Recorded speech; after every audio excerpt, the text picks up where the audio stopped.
অভিমান নিয়ে আরেকটু।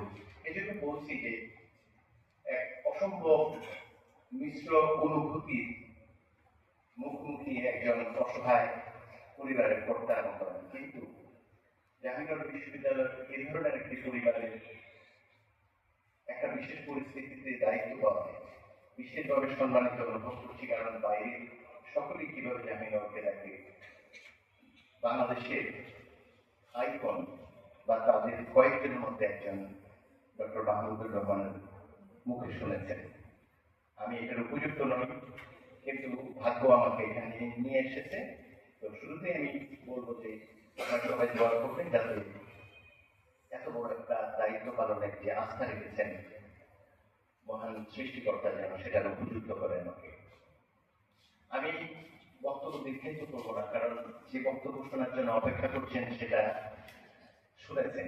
তারপরে